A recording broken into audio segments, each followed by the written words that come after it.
I'm Nick Snow, watching Government for Oil and Gas Journal in Washington, D.C.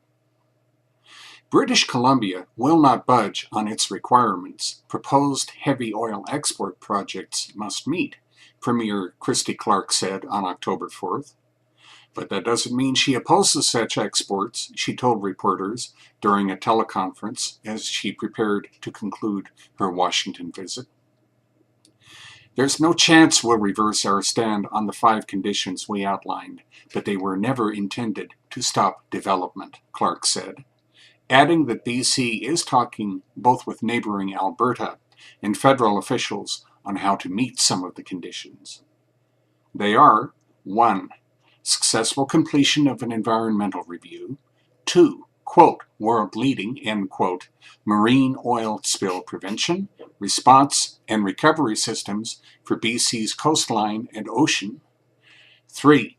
Comparably high-quality onshore spill prevention, response, and recovery systems. 4.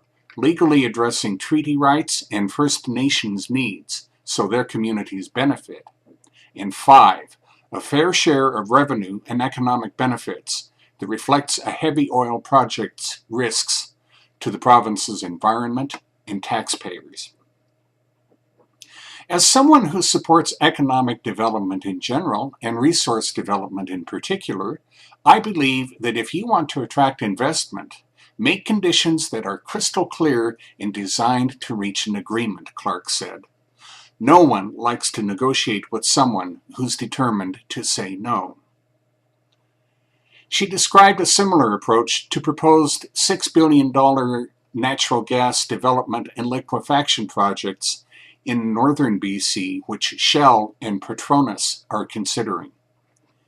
We've reduced greenhouse gas emissions by 6% since 2007 as our economy has grown because we introduced a pure carbon tax with offsetting decreases, Clark said.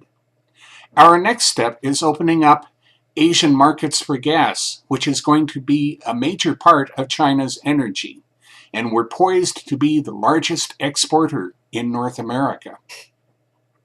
That might include an LNG tax, which Clark said has been presented to the companies.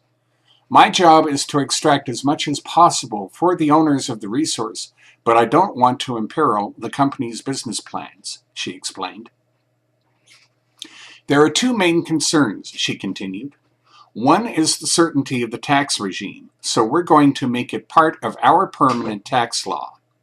The other is to provide a skilled workforce. We'd be compelled to produce 100,000 workers. And I know that salaries have become a problem. BC's government plans to set aside revenue to help previously rural settlements build new schools and recreation centers. Clark also supports completing the Keystone XL crude oil pipeline. Oil leaving Alberta and getting to the U.S. is moving now by rail, which has a bigger carbon footprint and, as Lac Mégantic showed, is not as safe, she said. Her comment came 2 weeks before a Canadian National Railway tanker train carrying crude oil and liquefied petroleum gas derailed 50 miles west of Edmonton, forcing evacuation of some 100 people in the nearby town of Gainford from their homes.